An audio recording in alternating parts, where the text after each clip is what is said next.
The boy. Everyone called the help was carrying a secret that would leave a billionaire speechless.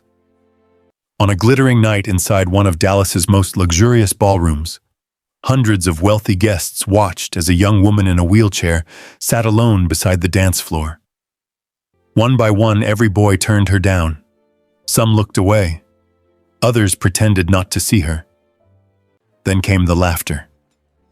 But just when her humiliation seemed complete, a quiet black waiter set down his tray and walked toward her.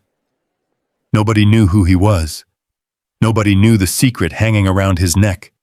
And nobody could have imagined that one simple act of kindness would uncover a debt hidden for 15 years, change the life of a billionaire's family, and remind an entire room what true character really looks like. The Whitmore Grand Hotel stood like a palace of glass and gold in the heart of downtown Dallas. On most nights, its towering windows reflected nothing more than city lights and passing traffic. But tonight was different. Tonight, the ballroom glowed like something from another world. Crystal chandeliers hung from the ceiling like frozen waterfalls. Soft golden light spilled across polished marble floors. A string orchestra played a slow waltz beneath a ceiling painted with clouds and angels. Waiters in black tuxedos moved between tables carrying silver trays loaded with sparkling glasses. 500 guests filled the room. Business leaders, judges, politicians, professional athletes, families whose names appeared on buildings and hospital wings throughout Texas. Every seat was occupied. Every conversation sounded expensive. And yet, despite all the beauty in the room, everyone kept looking toward the same corner, toward the girl in the wheelchair. Emily Whitmore sat beside the dance floor in a dark blue gown that shimmered beneath the lights. She looked beautiful. Everyone knew it. Her long blonde hair rested over one shoulder. A sapphire necklace sparkled softly against her skin. Her makeup was elegant. Her smile, however, was gone. It had been gone for a long time. 2 years earlier, Emily had been one of the most admired girls in Dallas. Now she sat alone while the orchestra played around her, watching, waiting, trying not to let anyone see how much it hurt. Across the ballroom, her mother, Victoria Whitmore, stood near one of the tables, forcing a smile. "Maybe this one," she whispered. Her husband, Richard, glanced toward the dance floor. His expression tightened. He already knew what was coming. Victoria approached a young man wearing a tailored black suit. "Tyler," she said warmly, "would you mind dancing one song with Emily?" The boy looked over her shoulder, toward the wheelchair, toward Emily. For a brief moment, guilt flashed across his face. Then he looked away. "I'm sorry, Mrs. Whitmore. I promised someone else." He hadn't. Victoria knew it. Tyler knew it. Everyone knew it. But she nodded politely anyway. "It's okay." She moved to another table, then another, and another. Each answer sounded different. The meaning never changed. "I have a bad knee. I need to make a phone call. Maybe later. I already have a partner." One by one, they refused. The orchestra continued playing. Couples continued dancing. The room continued pretending not to notice. Emily lowered her eyes. The blue fabric of her dress blurred slightly. She blinked. Hard. No tears. Not here. Not tonight. Her mother returned to her side. Victoria's smile was trembling now. Maybe the next song. Emily gently touched her mother's hand. "It's okay, Mom." But it wasn't okay. Both of them knew it. Near the center of the ballroom, a group of young men stood laughing around Brandon Hayes. Brandon was handsome, popular, the son of a powerful state senator, the kind of young man who had spent his entire life believing every room belonged to him. He swirled the drink in his glass and watched Emily from across the floor. Then he laughed, loudly. The people around him leaned closer. "What?" one asked. Brandon smirked. You really want to know? A few guests turned their heads. The orchestra continued playing. Brandon raised his voice. Why would anybody waste a dance on a girl who can't even get onto the dance floor? A ripple of uncomfortable laughter spread through his group. Someone looked down. Someone else looked away. Nobody challenged him. Brandon took another sip. Seriously, half the room is pretending not to see her. The other half is pretending to feel sorry for her. More laughter. Emily heard every word. The ballroom suddenly felt very small. Victoria's face went pale. Richard slowly rose from his chair, not because he planned to make a scene, because for one terrible second, he looked like a father who had forgotten how to breathe. Victoria touched his arm. Richard. He remained standing, his jaw clenched. Across the room, people noticed, yet still nobody spoke. Nobody stepped forward. Nobody crossed the floor. The music continued. The laughter lingered, and Emily stared at the polished floor beneath her wheelchair. Then something unexpected happened. At the far end of the ballroom, beside a serving station lined with silver trays, a young waiter stopped moving. He was tall, thin, black, barely 18. Most guests hadn't noticed him all night. He was just another employee, another invisible face carrying drinks from table to table. His name was Jalen Carter, and at that moment, he was holding a tray filled with sparkling water. He heard Brandon's words. He saw Emily lower her head. He saw Victoria struggling not to cry. He saw 500 people doing absolutely nothing. For a few seconds, he stood perfectly still. The ballroom noise faded into the background. The laughter, the music, the conversations. All of it seemed far away. His grandmother used to tell him something when he was a little boy. If kindness waits until it's comfortable, it arrives too late. Jalen slowly set the tray down. A nearby waiter frowned. What are you doing? Jalen didn't answer. His eyes remained fixed on Emily, on the girl everyone was pretending not to see. He removed his serving gloves, folded them carefully, placed them beside the tray. Then he started walking. One step, then another. Several guests noticed him. Heads turned. Conversations stopped. The movement spread through the ballroom like a wave. People began following him with their eyes. Toward Emily, toward the wheelchair, toward the center of the humiliation nobody had been brave enough to interrupt. Brandon noticed him too. His smile widened. Oh, this should be good. Jalen kept walking. The orchestra continued playing its waltz. The distance between them grew smaller. 20 feet. 15. 10. Emily finally looked up. She saw the young waiter approaching. For a moment she seemed confused, as if she couldn't understand why anyone would be coming toward her. Jalen stopped directly in front of her wheelchair. The ballroom became silent. Completely silent. 500 people watched. No one moved. No one spoke. Jalen lowered himself slightly until he was at eye level with her. His voice was calm, gentle, respectful. Not pity, not sympathy. Respect. Miss Whitmore, he said. Emily stared at him. The room held its breath.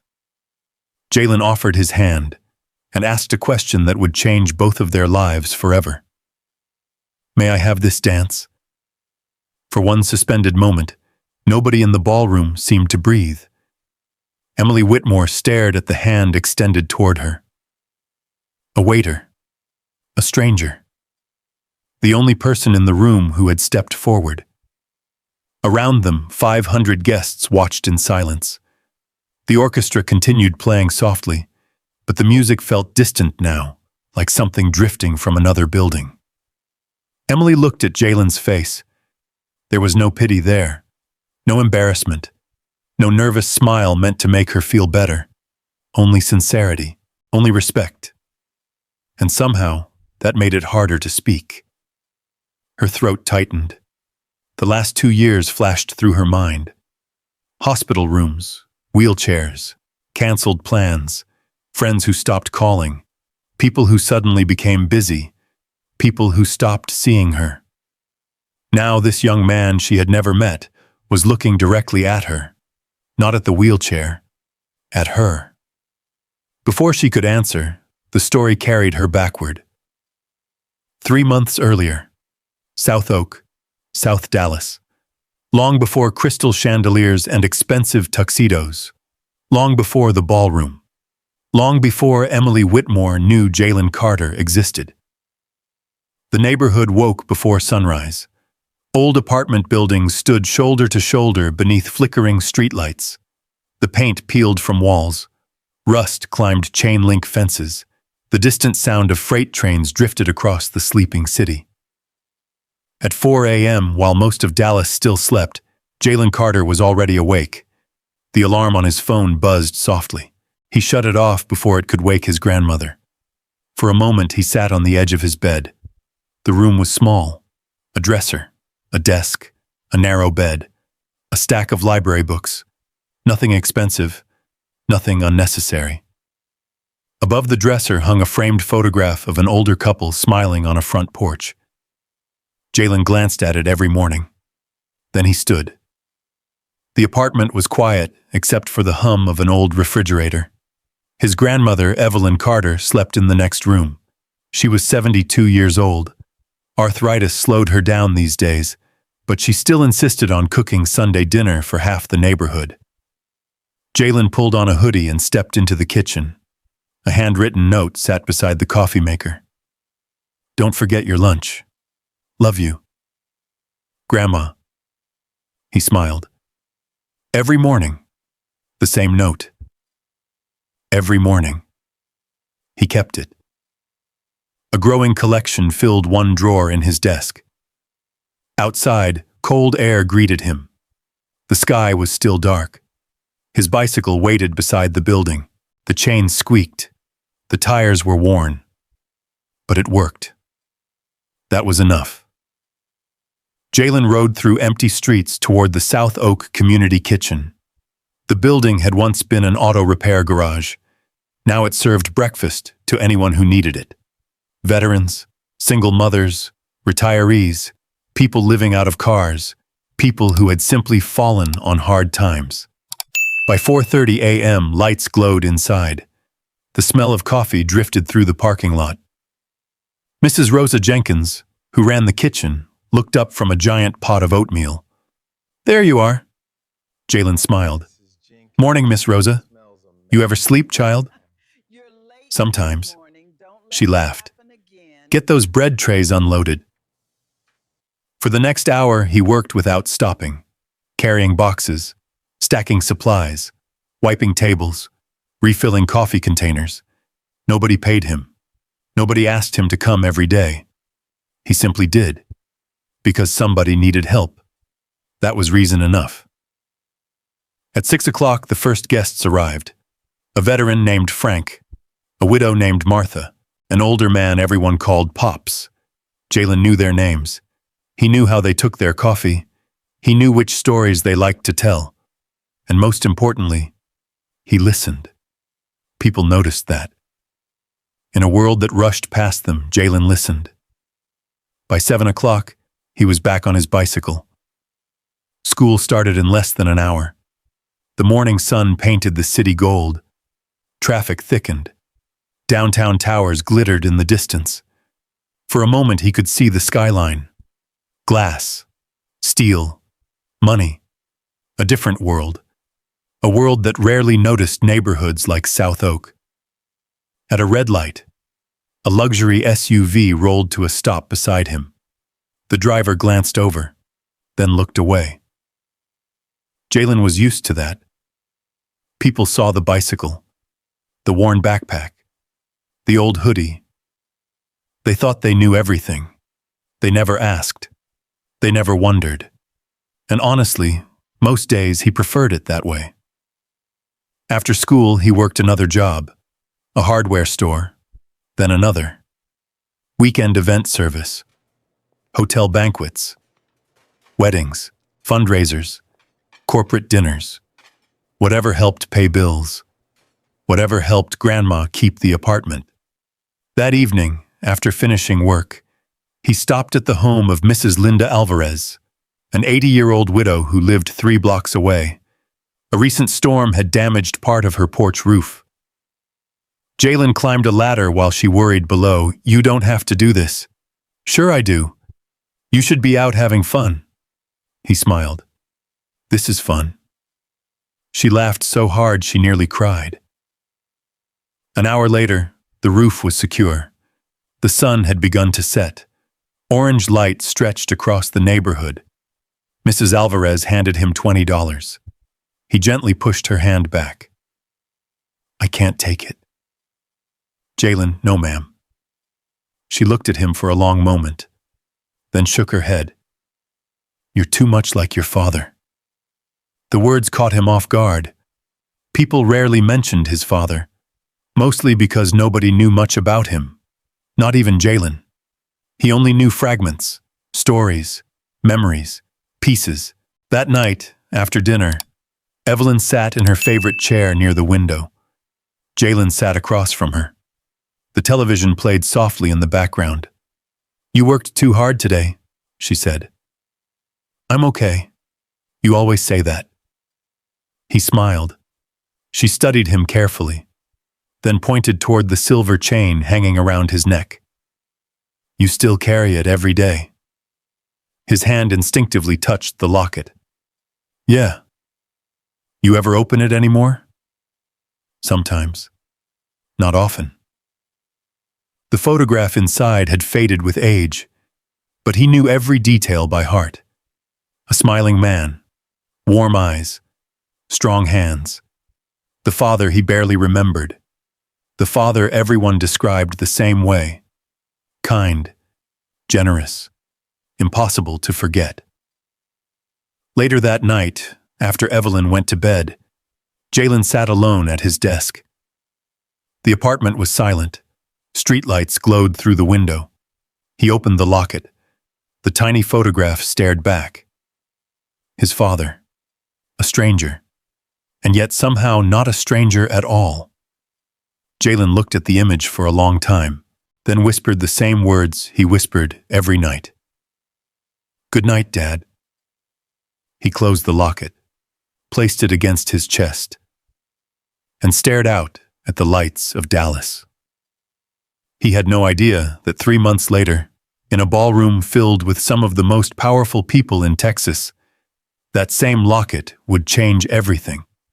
And he certainly had no idea that a girl sitting alone in a wheelchair was about to become part of his story, or that he was about to become part of hers. Back in the ballroom, Emily's eyes remained fixed on his outstretched hand. The room waited. The music continued. And for the first time in 2 years, hope quietly entered the space between them. Would she take his hand? The question hung in the air like the final note of a song. 500 people watched. Emily Whitmore looked at the young waiter standing before her, at Jalen Carter. His hand remained extended, steady, patient. He wasn't trying to rescue her. He wasn't trying to impress anyone. He was simply offering her something nobody else in the room had offered all night. A choice. Emily's fingers trembled slightly on the armrest of her wheelchair. Then the ballroom disappeared. The music faded. The faces vanished. And her mind carried her backward. 2 years earlier, before the wheelchair, before the silence, before everything changed. The spring air had smelled like fresh grass and blooming magnolias. Emily was 16. She was laughing, running, living. At St. Augustine Academy, everybody knew her name. Not because she was rich, not because her father owned one of the fastest-growing technology companies in Texas. People knew Emily because she seemed to light up every room she entered. She captained the school's debate team. She volunteered at children's hospitals. She earned straight A's, and when she stepped onto a dance floor, people stopped talking and watched. Movement came naturally to her.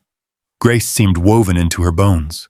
Her ballet instructor once told her mother, "That girl could perform anywhere in the country." Victoria Whitmore had cried all the way home, not because she was surprised, because she believed it. Emily believed it too. Every morning began before sunrise. Practice, classes, horseback riding lessons, dance rehearsals, community projects, college planning. Her future stretched before her like an open highway. Bright, certain, limitless. One Friday afternoon, after ballet practice, Emily stood outside the academy gym watching a thunderstorm build over Dallas. Dark clouds rolled across the sky. Lightning flashed far in the distance. Her best friend Madison nudged her shoulder. "You still coming tonight?" Emily smiled. "Of course. You never miss anything." "Nope." Madison laughed. "You seriously think you're invincible?" At 16, Emily almost did. That evening, she climbed into her SUV after leaving a charity event. Rain hammered the windshield. Traffic moved slowly. Headlights blurred into long streaks of white and gold. She remembered calling her mother. She remembered promising she'd be home soon. She remembered music playing softly through the speakers. Then she remembered nothing. The police report later described it as a chain reaction collision caused by a truck losing control during the storm. 3 vehicles, 6 injured, no fatalities. The newspapers called it fortunate. For Emily, it didn't feel fortunate. When she opened her eyes, she was staring at a hospital ceiling. Machines beeped nearby. Everything smelled like disinfectant. Her father sat beside the bed. Victoria stood near the window. Both looked exhausted. Both had obviously been crying. Emily tried to move. Pain shot through her body. "Easy," Richard said quietly. "You've been through a lot." Emily swallowed.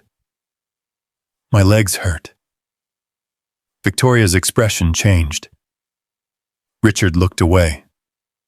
The room suddenly felt colder. Emily tried again. This time she focused, concentrated, ordered her feet to move. Nothing happened, not even a twitch. Confusion appeared first. Fear arrived a second later, then panic. "Dad?" Richard immediately leaned forward. "It's okay. Dad, it's okay. Dad, I can't." Her voice broke. Richard grabbed her hand. Victoria began crying again. And in that moment, Emily understood. Something terrible had happened. The following months became a blur of hospitals, specialists, therapy sessions, second opinions, third opinions, doctors with impressive credentials, doctors flown in from other states, doctors who spoke kindly, doctors who spoke carefully, doctors who never said exactly what she wanted to hear. Recovery would be difficult. Recovery would take time. Recovery was uncertain. The word uncertain slowly became permanent. The wheelchair arrived 6 months later. Emily hated it immediately, not because it was uncomfortable, because it felt like surrender. The first time she used it in public, people stared. Some looked away too quickly. Others looked too long. Both hurt. At school, things changed. Not all at once. Little by little. Friends stopped inviting her places. Group photos happened without her. Plans moved forward. Lives moved forward. Everybody kept moving. Everybody except Emily. The hardest part wasn't losing the ability to walk. It was watching the world continue without her. One evening, she opened social media and saw photos from a party she hadn't been invited to. People she considered family smiled into the camera. Nobody had called. Nobody had texted. Nobody had even apologized. She stared at the screen until tears blurred the image. Then she closed the app. A week later, she deleted all her accounts. It felt easier that way. The loneliness deepened. Her ballet shoes remained in the closet, untouched. Dust gathered on them. Months passed. One afternoon, Victoria found Emily sitting in her room holding those shoes. The sunlight pouring through the window painted long shadows across the floor. Neither of them spoke for a while. Finally, Victoria sat beside her. "You miss it." Emily laughed softly, a broken laugh. "I miss everything." Victoria wrapped an arm around her shoulders. "You are still Emily." "No." The answer came immediately, painfully. "I'm not, sweetheart. I don't know who I am anymore." Victoria had no answer, because she was asking herself the same question. Richard fought differently. He searched for solutions, specialists, programs, equipment, research studies. If there was a possibility anywhere in America, Richard Whitmore paid to explore it. Millions of dollars disappeared into treatments. None brought back the life Emily remembered. Over time, she stopped hoping. Hope became dangerous. Hope led to disappointment. Disappointment led to heartbreak. So she built walls, quiet walls, polite walls, walls that looked like acceptance from the outside. But inside? Inside, she was grieving, every single day. Then came her 18th birthday. Victoria refused to let it pass quietly. "We need one good memory," she told Richard. "One." Richard hesitated. Emily refused at first, then refused again, then again. Until one evening she walked past her mother's bedroom and saw Victoria crying.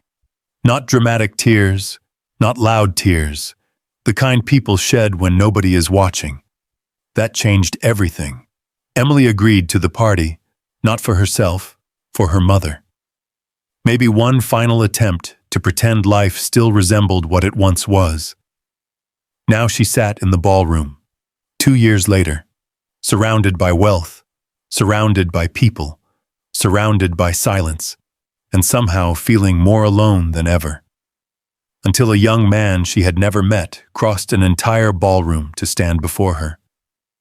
Jalen's hand remained extended, waiting. The room held its breath. Emily looked into his eyes, and for the first time in a very long time, she saw something she thought she had lost forever. Not sympathy, not charity. Respect. A single tear slid down her cheek, then another. Slowly, carefully, she lifted her hand. The ballroom gasped and placed it in his. "Yes," she whispered. Jalen smiled, a small smile, a genuine one. Nothing dramatic, nothing rehearsed, just kindness. And somewhere across the ballroom, Brandon Hayes felt the first crack appear in the perfect evening he thought belonged to him. Because the moment Emily accepted Jalen's hand, the story stopped being about humiliation and started becoming something else entirely. Something nobody in that ballroom was prepared for. Least of all Brandon. For a moment, the entire room seemed frozen beneath the glow of the chandeliers. Emily's hand rested in Jalen's. The orchestra continued its waltz, but the music now felt different, softer, more intimate, as though the musicians themselves sensed that something important had shifted. Victoria Whitmore pressed both hands against her mouth. A few seconds earlier, she had been fighting tears of humiliation. Now she was fighting tears for an entirely different reason. Richard Whitmore remained standing near his table. His eyes never left the young waiter. Who was this kid? Why was he the only one brave enough to cross that floor? And why did he seem completely unaffected by the pressure of 500 wealthy guests staring at him? Jalen offered Emily a small smile. "Thank you." Emily blinked. For what? For saying yes. The answer surprised her. Most people approached her wheelchair with awkwardness. Careful voices, careful words, careful pity. Jalen sounded normal, as if speaking to her required no special effort at all, as if she were simply another person. The realization warmed something inside her that had been cold for a very long time. Across the ballroom, Brandon's face tightened. His friends exchanged uncertain glances. The joke was supposed to be over. The humiliation was supposed to be complete. Instead, the attention had shifted. And Brandon hated losing attention, especially to someone like Jalen. "Unbelievable," Brandon muttered. One of his friends chuckled nervously. "It's just a dance." "No," Brandon replied. "It's not." His eyes narrowed, because deep down he understood something important. The moment Jalen stepped forward, he had exposed everyone else in the room. Every boy who refused, every guest who stayed silent, every adult who watched, including Brandon himself. The realization made him angry. Meanwhile, Emily glanced toward the dance floor. Couples continued moving beneath the chandeliers. She swallowed. "I can't exactly dance." Jalen followed her gaze. Then he looked back at her. "You don't have to." A confused smile touched her face. "Then why did you ask?" "Because nobody should spend an entire night being treated like they don't belong." The answer landed harder than he intended. Emily looked away. A tear slipped down her cheek. She quickly wiped it away. But Jalen noticed. He noticed because he had spent most of his life recognizing pain. People in South Oak wore it differently. Some hid it behind jokes. Some hid it behind anger. Some hid it behind silence. Emily hid hers behind politeness. The result was the same. Pain was pain. Jalen gently moved beside her wheelchair. "May I?" She nodded. He carefully placed a hand on the handle. Nothing dramatic. Nothing theatrical. Then he guided the wheelchair slowly toward the edge of the dance floor. Gasps spread through the ballroom. Heads turned. People watched. Emily could feel every eye in the room following her. Normally, that would have terrified her. Tonight felt different, because for the first time, she wasn't facing those eyes alone. The orchestra reached the middle of the waltz. Jalen positioned her near the polished center of the floor. Then something unexpected happened. He began moving with the music, not dancing around her, dancing with her, matching the rhythm as he guided the wheelchair gently across the floor. One turn, then another. Slow, elegant, respectful. The movement looked surprisingly natural, as if the wheelchair wasn't a barrier at all, as if it were simply part of the dance. The ballroom fell silent again. Even the couples nearby stopped moving. Emily laughed softly. The sound escaped before she realized it. A real laugh, small, uncertain, but real. Victoria heard it. For a second, she looked shocked. Then tears filled her eyes. She hadn't heard her daughter laugh like that in months, maybe longer. Richard heard it too. His shoulders relaxed slightly. A pressure he had carried for 2 years seemed to loosen. Only a little, but enough. At the edge of the room, several hotel employees had stopped working entirely. They watched from behind serving stations, from kitchen doors, from hallways. Most of them knew Jalen. Most knew how hard he worked. None were surprised he had stepped forward. Helping people was simply what he did. One older employee named Carl shook his head. That's Jalen. Another nodded. Always. Neither man noticed head event manager Susan Parker standing nearby. She had been supervising the evening. Now she watched the dance floor with growing concern. Not because Jalen was doing anything wrong, because she knew certain guests would not like it. And unfortunately, wealthy guests often believed the world existed to satisfy them, especially Brandon Hayes. The prediction proved correct. Brandon suddenly set his drink down, hard. The sharp sound echoed across the room. Several guests looked toward him. His expression had darkened.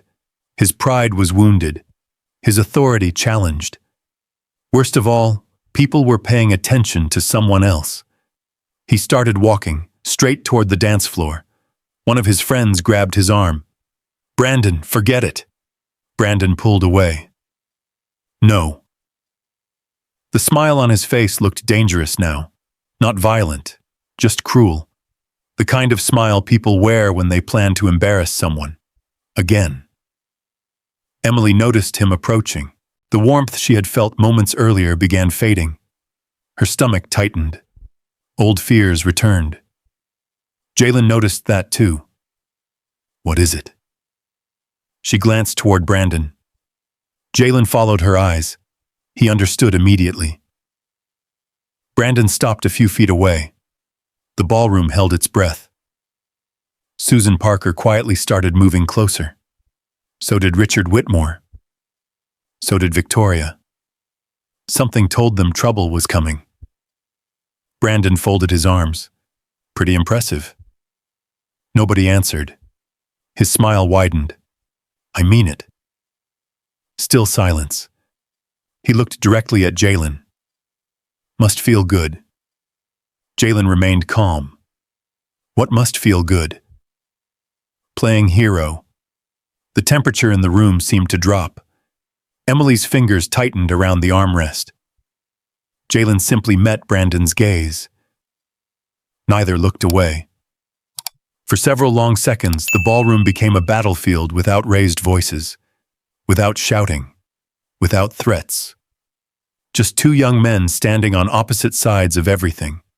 One believed power came from status. The other had learned power came from character. Brandon laughed softly. "You know what's funny?" Nobody answered. "You actually think this changes anything?" The orchestra had stopped playing now. Completely. Every eye in the ballroom focused on the confrontation. Jalen remained silent.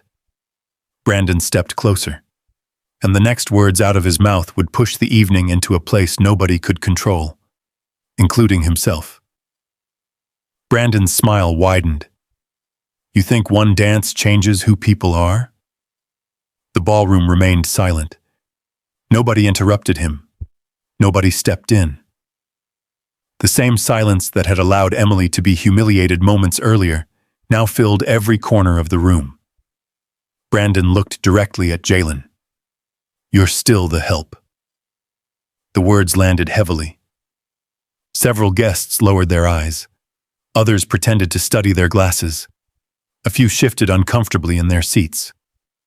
Emily felt her stomach tighten. She had heard that tone before. The tone people used when they wanted to remind someone exactly where they belonged, or where they thought they belonged. Jalen didn't react. His expression never changed. That seemed to irritate Brandon even more. "You really think these people see you as one of them?" Still nothing. Jalen simply stood beside Emily. Calm. Steady. Present. The silence stretched. Then Jalen spoke. His voice was quiet. "So that's what this is about?" Brandon blinked. "What?" "You can't stand seeing someone else treated with kindness." The room froze. For the first time all evening, Brandon looked caught off guard. A few guests exchanged glances. Even Richard Whitmore lifted an eyebrow. Jalen wasn't angry. He wasn't insulting anyone. He was simply telling the truth. And somehow that made it stronger. Brandon laughed. A little too loudly. Aren't you clever? Jalen looked at Emily instead. Not Brandon. Emily noticed. Everyone noticed. It was a small thing. But it mattered, because Jalen refused to make the moment about himself, or about Brandon. He made it about her. Miss Whitmore, he said softly, would you still like to dance? Emily stared at him. The question felt impossible. She looked down at the wheelchair, then back at him. I don't know how. You don't have to. A small smile touched his face. We'll figure it out. For reasons she couldn't explain, she believed him. Jalen carefully guided her wheelchair farther onto the dance floor. The orchestra conductor looked toward Richard Whitmore. Richard gave a small nod. The musicians immediately resumed playing. The first notes floated through the ballroom once again. Soft, elegant, gentle. The same waltz. But somehow it sounded completely different now. Jalen moved beside Emily, not pushing her, not leading her, moving with her, matching every turn of the wheels with the rhythm of the music. One step, one glide, one slow circle beneath the chandeliers. People watched in silence. Something unexpected began happening around the room. The embarrassment started fading. The cruelty started shrinking. And something warmer began replacing it. A feeling many of the guests hadn't experienced all night. Humanity. Emily felt it too. The tension in her shoulders slowly loosened. The tightness in her chest eased. For the first time in years, nobody was looking at her with pity. They were simply watching a dance, a beautiful one. Victoria Whitmore quietly wiped away tears. Richard slipped an arm around her shoulders. Neither spoke. They didn't need to. Across the ballroom, Brandon watched the scene unfold. His anger kept growing, because people weren't paying attention to him anymore. Several guests had actually started smiling. One older woman near the front table even began clapping softly in time with the music.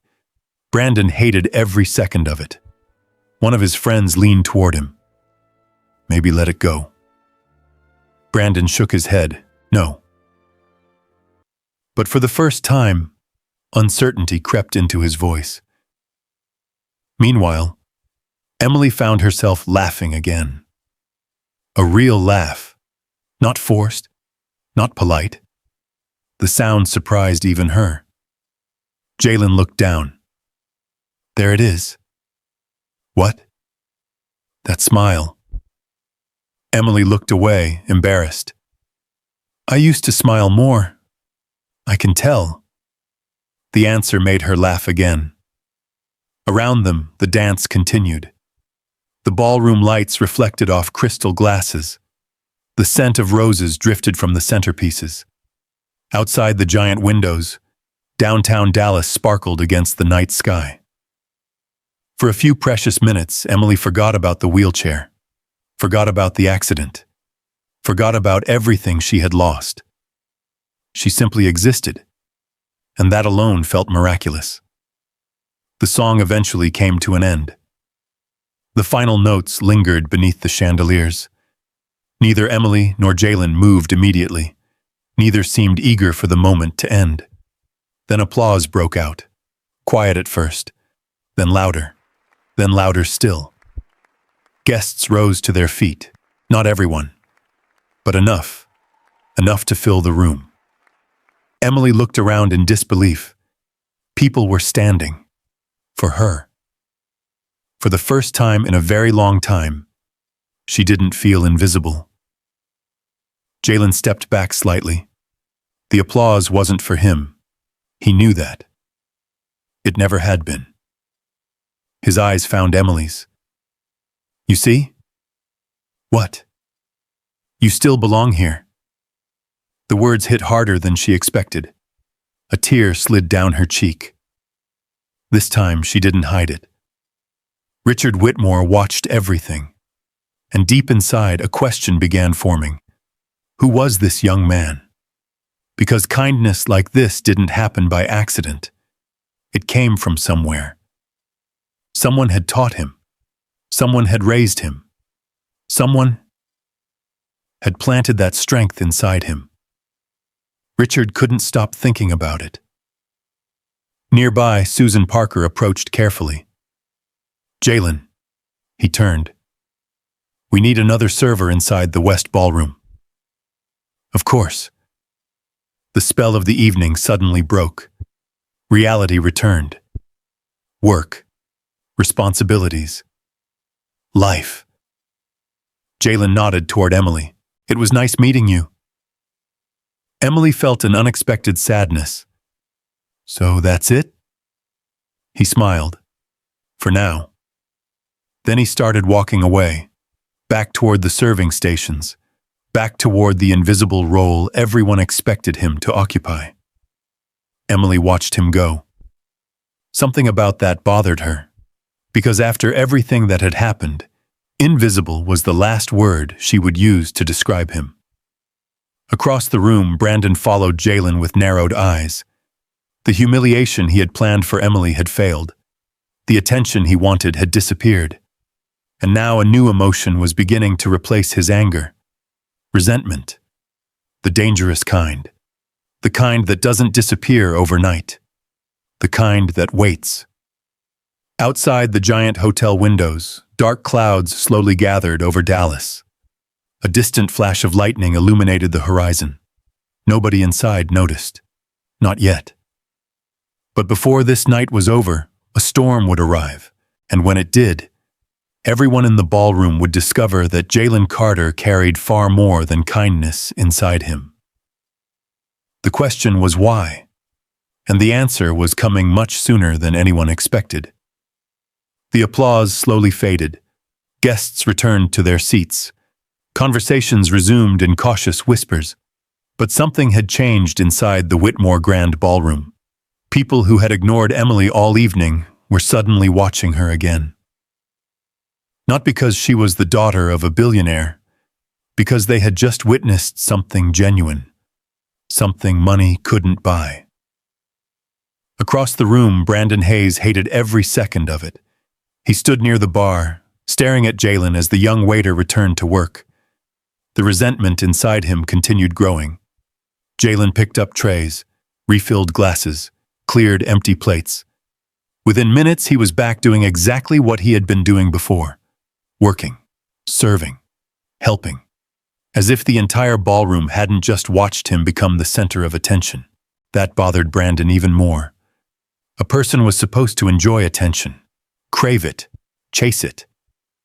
Jalen seemed completely uninterested in it, and somehow that made him impossible to dismiss. Brandon grabbed another drink. One of his friends leaned closer. "Forget it." "No." Everybody's moved on. Brandon looked toward the dance floor where Emily sat talking quietly with her mother. "Not everybody." His voice carried an edge now, the edge of someone whose pride had been wounded. Nearby, Richard Whitmore stood speaking with several business associates, but his attention kept drifting back toward Jalen. The young man moved through the ballroom with quiet confidence. Not arrogance, not showmanship, confidence. The kind that came from knowing exactly who you were. Richard found himself wondering about him again. A kid from the hotel staff didn't usually leave that kind of impression. Yet somehow Jalen had. Meanwhile, Emily couldn't stop thinking about him either. Victoria noticed. A mother always notices. "You keep looking over there." Emily immediately looked away. "No, I don't." Victoria smiled. "Sweetheart." Emily laughed softly.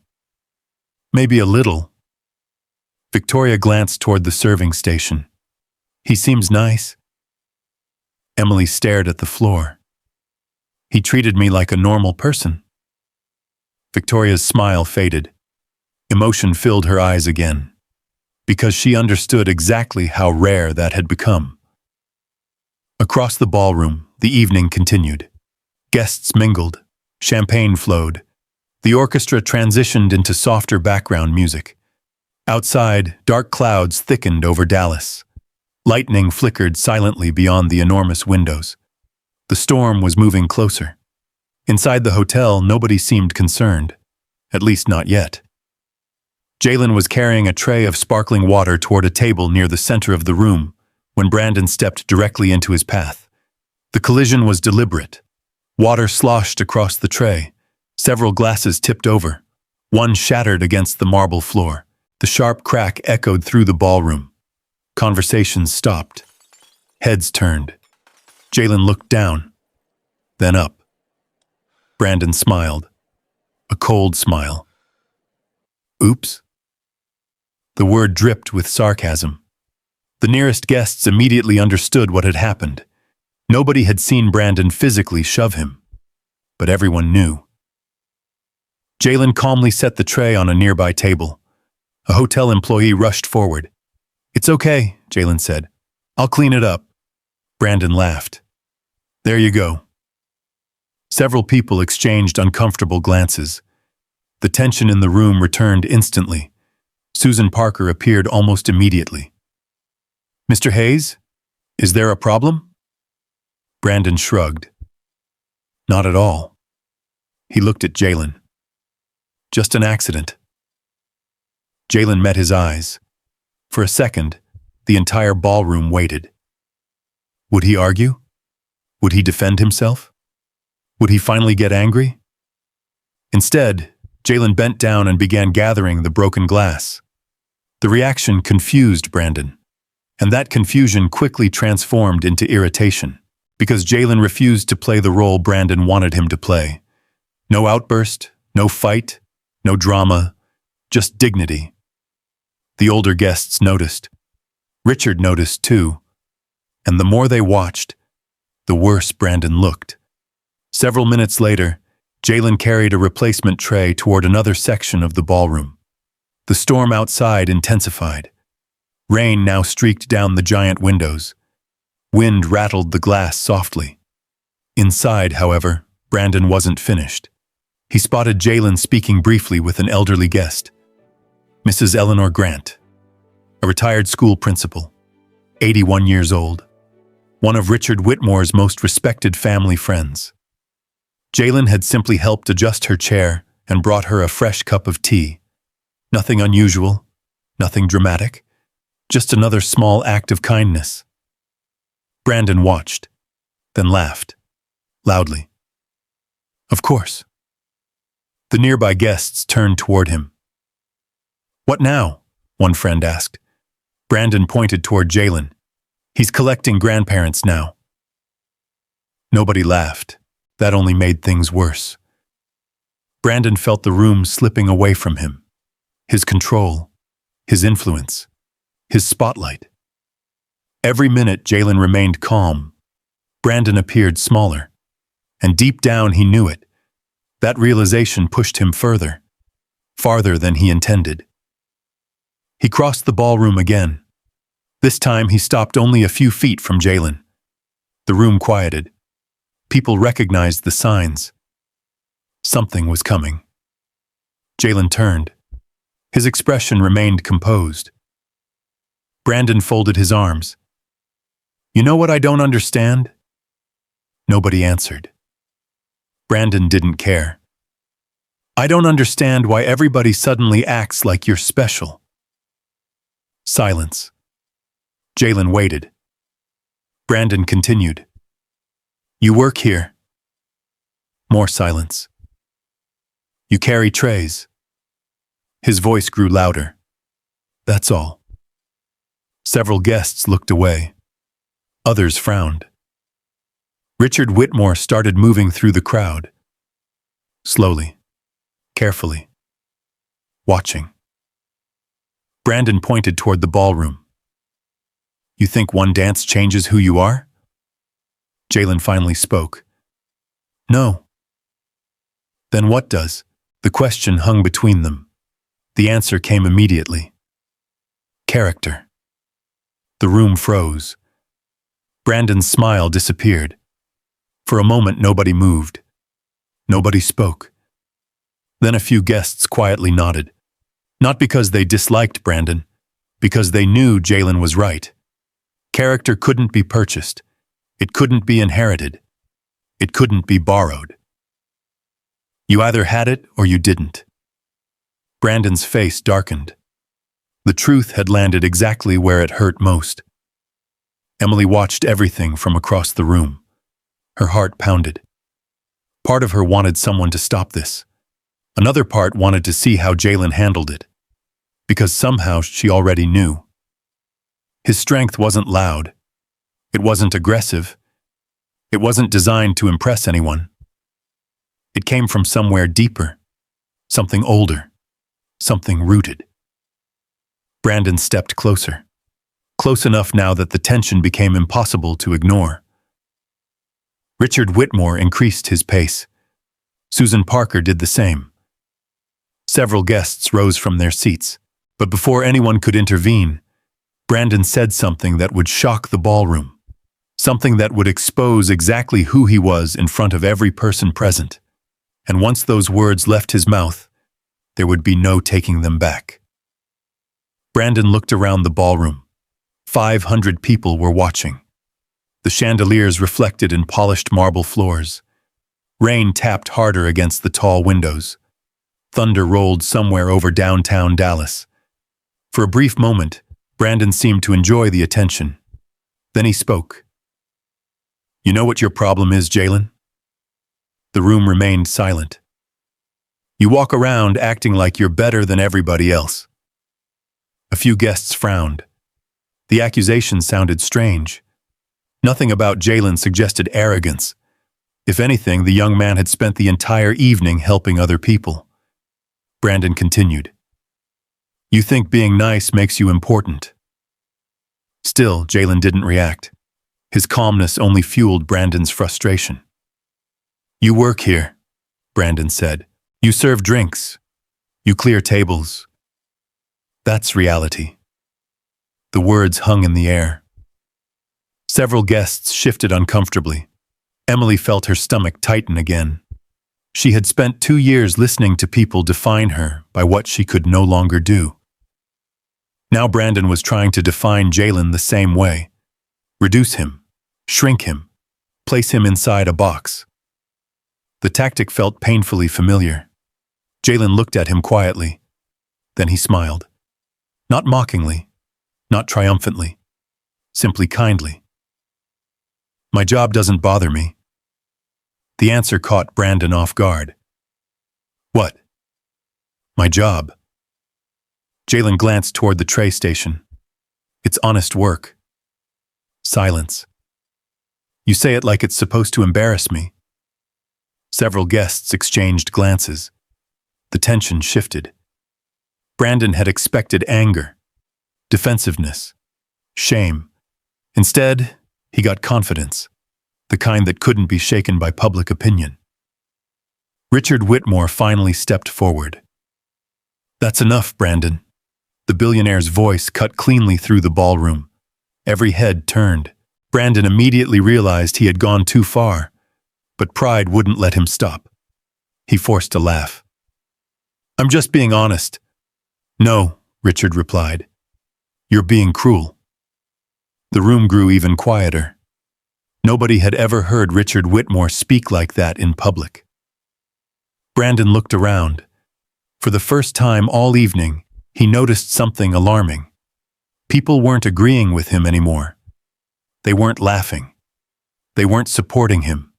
They were watching him, judging him. And suddenly, he didn't like being the center of attention. Without another word, Brandon turned and walked away. The crowd slowly relaxed. Conversations cautiously resumed. The storm outside continued building. But something important had changed. The room no longer saw Jalen as invisible, and Brandon knew it. Emily watched Jalen for a moment. Are you okay? He nodded. Of course. You don't seem upset. He shrugged. My grandmother says people usually tell you more about themselves than about you. Emily blinked. What does that mean? It means when someone spends all night trying to make another person feel small, they're usually fighting something inside themselves. The answer lingered between them. Emily smiled. You always talk like that? Like what? Like somebody twice your age? Jalen laughed. A genuine laugh. The sound surprised both of them. For a few seconds, they simply enjoyed the moment. Then Emily noticed something. The ballroom felt crowded, loud, heavy. After everything that had happened, she suddenly wanted fresh air. She looked toward the large glass doors leading to the terrace. Would you mind taking me outside for a minute? Jalen followed her gaze. Sure. A few moments later, they rolled through the doors and onto the covered terrace overlooking downtown Dallas. The city stretched beneath the storm clouds. Skyscrapers glowed against the night. Rain fell in silver sheets beyond the roofline. The air smelled fresh, cool, clean. For the first time all evening, Emily felt like she could breathe. Neither spoke for a while. They simply listened to the rain, the distant traffic, the rumble of thunder. Finally, Emily broke the silence. You know, most people avoid talking about the wheelchair. Jalen nodded. Why? They think they'll say the wrong thing. And you don't? No. The answer came easily. Emily studied him. Why not? Jalen leaned against the railing. Because I'd rather know the truth than pretend it doesn't exist. The simplicity of the answer made her smile. For a moment she watched the rain.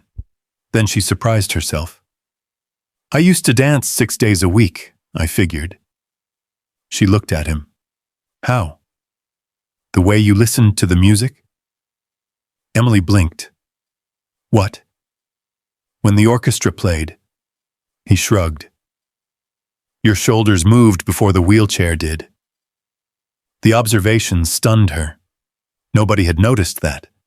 Nobody. Not even her parents. She stared at him. You're very observant. My grandma says people tell stories without talking. Emily laughed softly.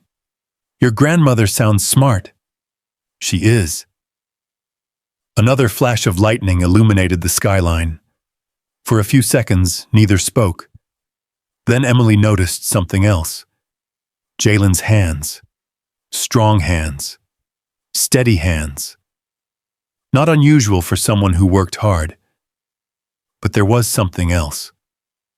Something careful about the way he moved, the way he paid attention, the way he watched posture, breathing, balance. You noticed my shoulders? He nodded. You also knew exactly how to move the wheelchair with the music. Maybe. Emily narrowed her eyes. And earlier tonight, you adjusted Mrs. Grant's chair before she even said her back hurt. Jalen smiled. You saw that? I see more than people think. That answer made him laugh again. Emily leaned slightly forward. Who taught you? His smile faded just a little. Not sadly, thoughtfully. Different people. That's not an answer, no. Then give me the real answer. For the first time all evening, Jalen hesitated. Thunder rolled overhead.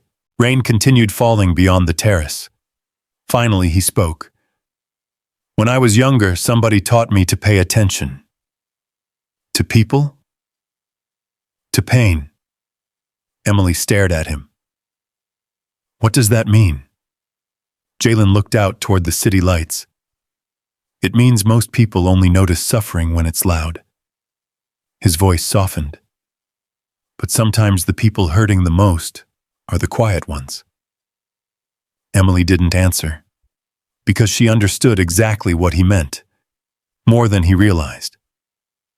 Then something else caught her attention.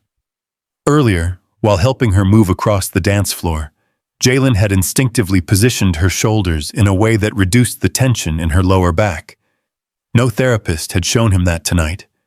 No one had instructed him. He had simply known. And suddenly a question formed in her mind, one she couldn't ignore. Jalen. Yeah? How do you know so much about recovery? For the first time all evening, the confident young man seemed unsure. Not afraid, just cautious, as if the answer carried a story much larger than the question itself. Lightning flashed again. The city glowed white for a heartbeat. Then darkness returned. Jalen looked down at the silver locket resting against his chest, and Emily noticed him touch it unconsciously, almost like a habit, almost like a memory. Before he could answer, another clap of thunder echoed over Dallas, and somewhere inside the hotel, a sudden shout broke through the sound of the storm. Both of them turned immediately toward the ballroom. Something was wrong, very wrong, and neither of them knew that within minutes, everyone in the Whitmore Grand Hotel would discover a side of Jalen Carter nobody had ever seen before. The shout came again, louder this time, panicked, urgent. Emily and Jalen immediately turned toward the ballroom doors. Guests were moving, not casually, not curiously, quickly, the kind of movement that spreads through a crowd when something serious has happened. What was that? Emily asked. Jalen was already pushing her wheelchair toward the entrance. I don't know. The moment they entered the ballroom, they saw the problem. Several guests had gathered near the front lobby entrance. People were standing, pointing, whispering. Others were rushing in from different directions. Susan Parker was kneeling beside someone on the floor. The orchestra had stopped completely. The music was gone. Only thunder remained. Richard Whitmore appeared from the opposite side of the room. What happened? A hotel employee answered breathlessly. Mr. Donovan collapsed. Richard's expression changed instantly.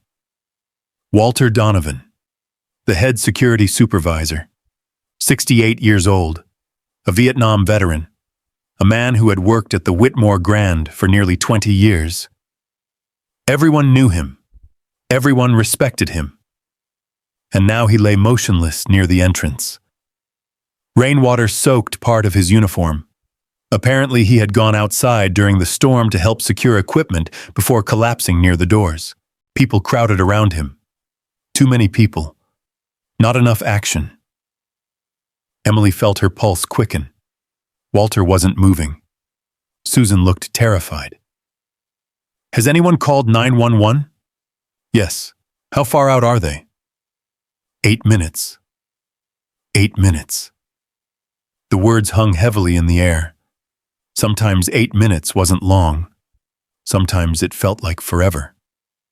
Richard stepped forward. Walter? No response. The older man's face had become pale. His breathing looked shallow, unsteady. Several guests began offering opinions. We should move him. No, don't move him. Give him water. Somebody get a doctor. The advice came from every direction. None of it organized. None of it helpful. Panic had entered the room, and panic rarely made situations better.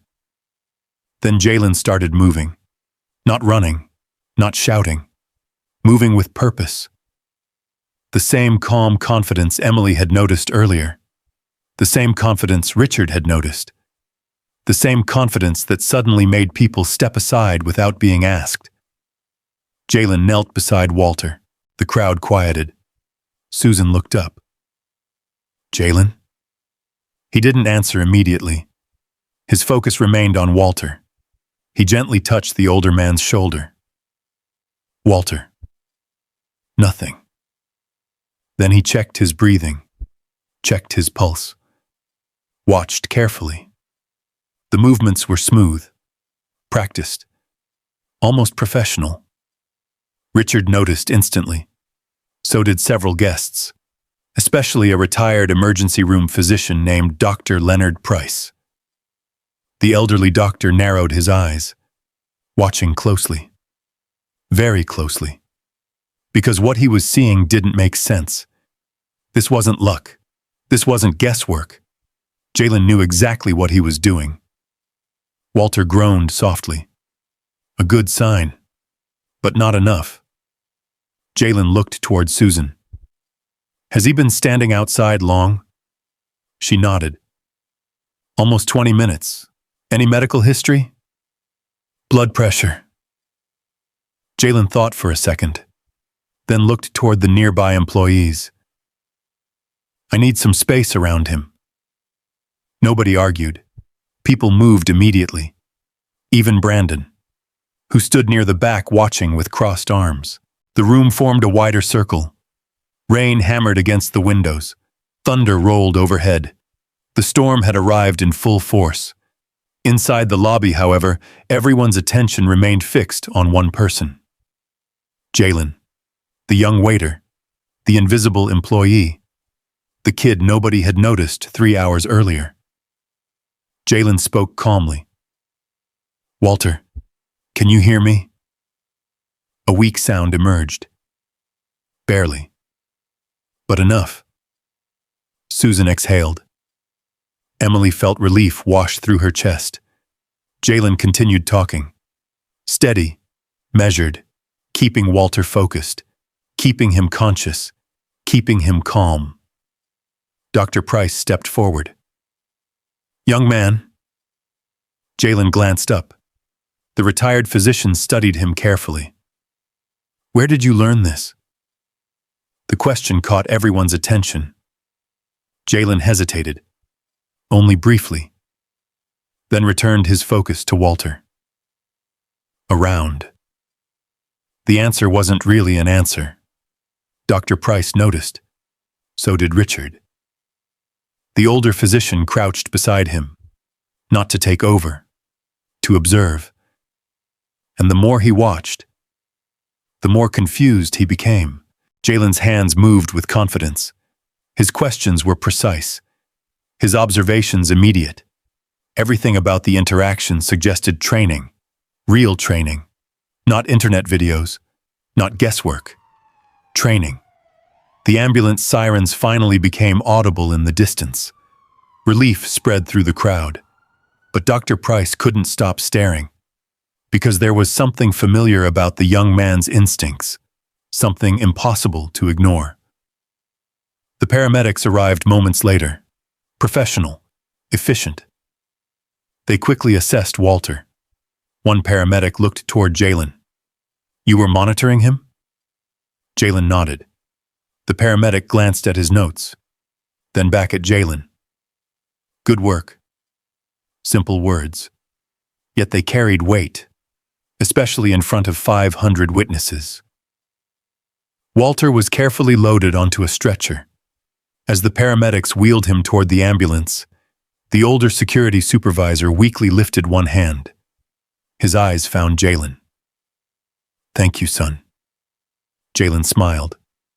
You'll be okay. Walter nodded, then disappeared through the doors. The crowd slowly began relaxing. The crisis had passed, but something else had begun. Questions. Lots of questions. The first came from Susan. How did you know what to do? Others quickly followed. Have you studied medicine? Were you in some kind of training program? Do you volunteer somewhere? The questions came from every direction. Jalen looked uncomfortable.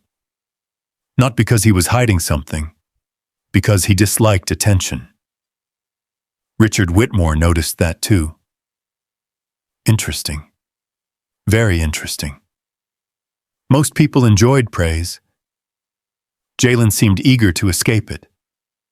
Emily watched him carefully. The mystery only deepened. Earlier, he had known how to move her wheelchair like a dance partner. He noticed physical discomfort before people spoke. Now he had calmly managed a medical emergency while wealthy executives panicked. None of it fit the image of an ordinary hotel server. Not even close. Outside, lightning illuminated the city skyline. Inside, guests slowly returned to their conversations. But the topic had changed. Nobody was talking about Brandon anymore. Nobody was talking about social status. Nobody was talking about business. They were talking about Jalen Carter, the quiet young man from the hotel staff. Brandon noticed and hated it. He watched groups of people glance toward Jalen, admiration replacing indifference, respect replacing invisibility. Everything Brandon wanted for himself was happening to someone else, and it was happening naturally, without effort, without manipulation, without money. Richard approached Jalen personally. The billionaire extended his hand. "Thank you." Jalen shook it. It wasn't a big deal. Richard almost laughed. A room full of frightened adults had frozen during an emergency. Jalen had stepped forward, again. Just like he had stepped forward for Emily. The pattern was becoming impossible to ignore. Richard studied him for a long moment, then asked a simple question. "Would you be willing to meet with me tomorrow?" Jalen looked surprised. "Me?" "Yes." Richard smiled slightly. "I'd like to hear your story." Jalen hesitated. The request felt strange, unexpected, almost unreal. Finally, he nodded. "Sure." "Good." Richard handed him a business card. Whitmore Technologies, private office, 10 a.m. As Richard walked away, Emily watched from across the lobby. Something told her tomorrow would matter. A lot. Because every answer seemed connected to one thing. The silver locket resting quietly against Jalen's chest. And neither of them knew that within 24 hours, that small piece of silver would reveal a secret powerful enough to change all of their lives forever. The storm had passed by morning. Dallas woke beneath clean skies and streets still glistening from the rain. Downtown traffic flowed between glass towers catching the early sunlight. Commuters hurried through crosswalks. Coffee shops filled with customers beginning another ordinary day. For Jalen Carter, however, nothing felt ordinary. At 9:30 that morning, he stood outside Whitmore Technologies. The building rose nearly 50 stories above the city. Steel, glass, money, power. Everything about it felt different from South Oak. Jalen adjusted the collar of his only dress shirt. The shirt had been ironed carefully by his grandmother before sunrise.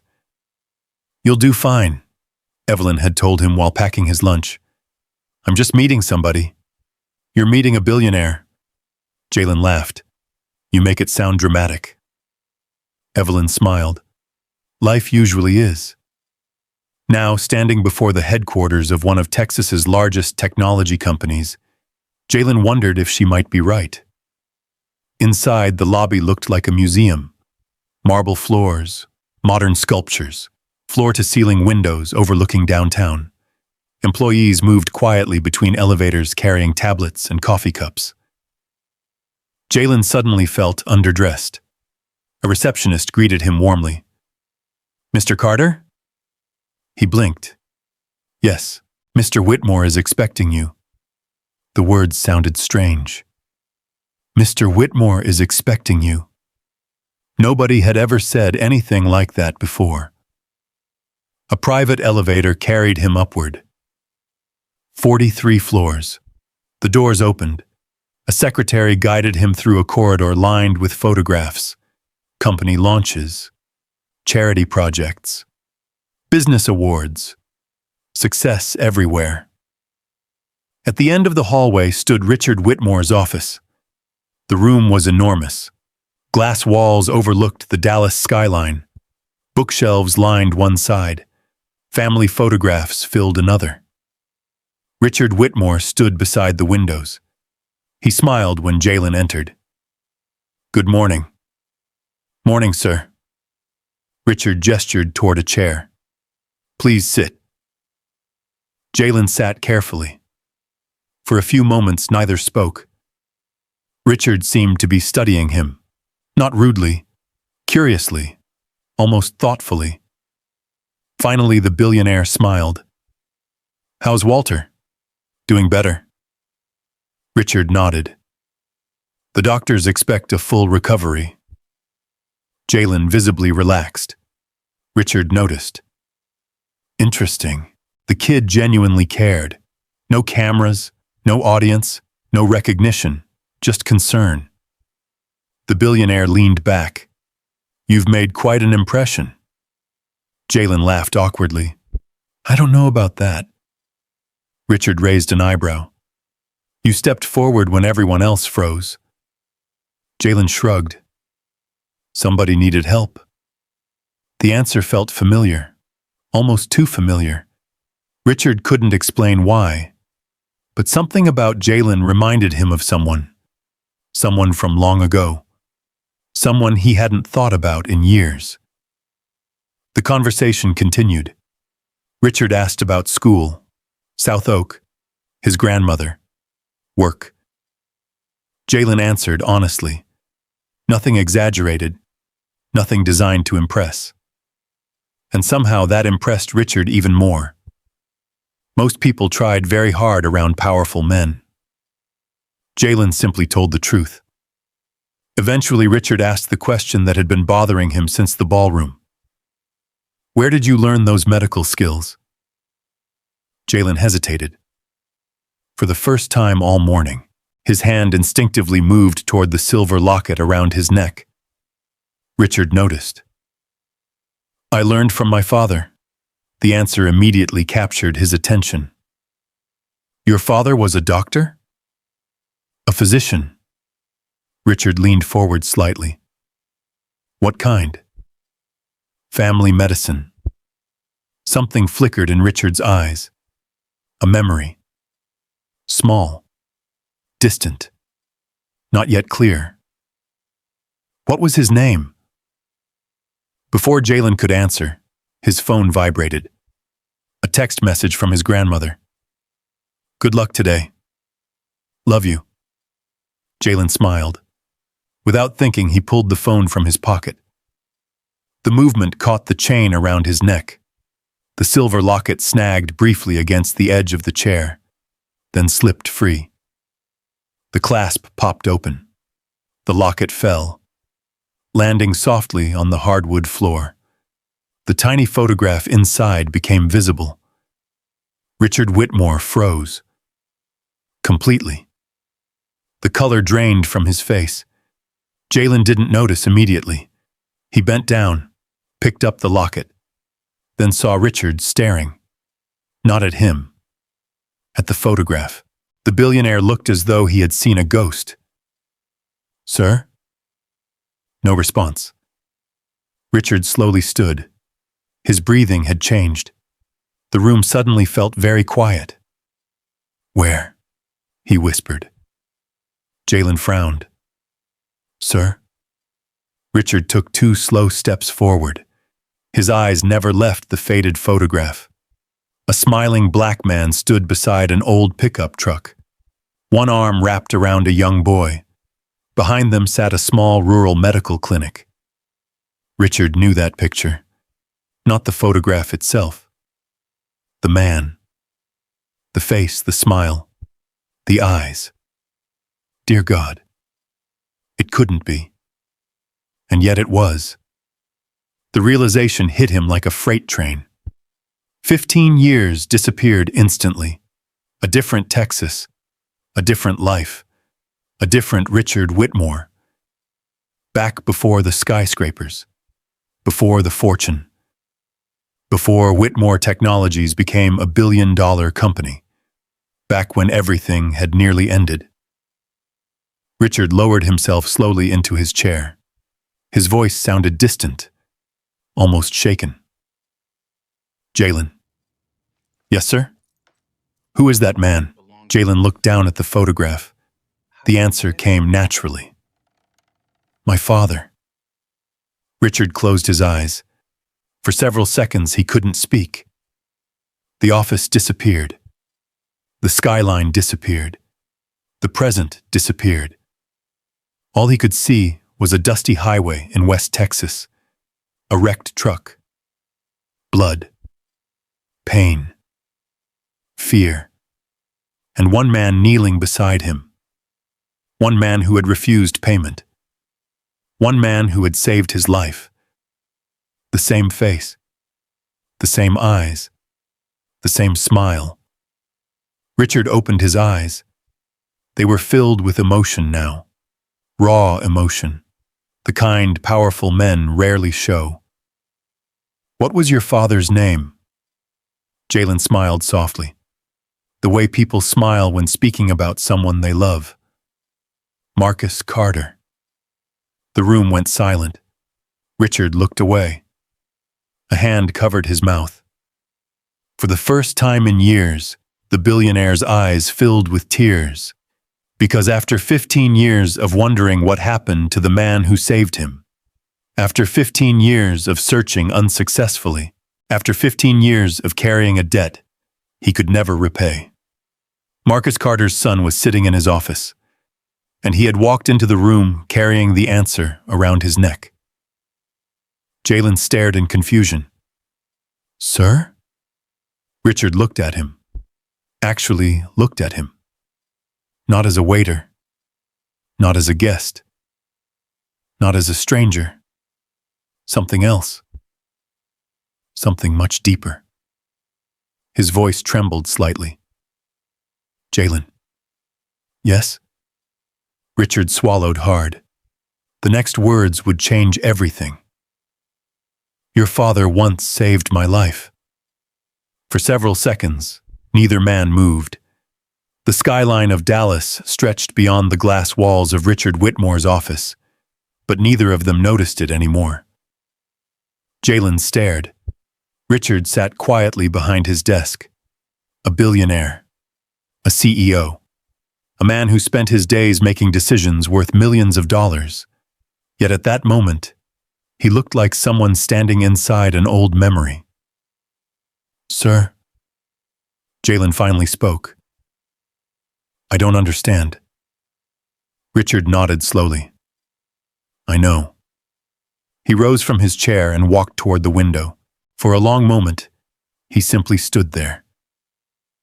Looking out over the city he had spent 2 decades building a life in. Then he began speaking. 15 years earlier. West Texas, August. The hottest summer Richard Whitmore had ever experienced. Back then there were no skyscrapers, no private jets, no corporate headquarters, no Whitmore technologies. There was only debt, failure, and desperation. Richard had been 32 years old. His first company had collapsed. Investors had left. Banks were calling daily. Every dollar he owned had vanished. Most of his friends disappeared right alongside the money. He remembered driving across West Texas in an old pickup truck, trying to convince one final investor not to walk away, trying to save a business already dying. A dust storm rolled across the highway that afternoon. Visibility disappeared. The road vanished. Then came the crash. Richard remembered the sound. Metal. Glass. Pain. After that, fragments. He remembered waking up, the truck overturned, the world tilted sideways, blood running down his forehead, the smell of gasoline, heat, and fear. Real fear.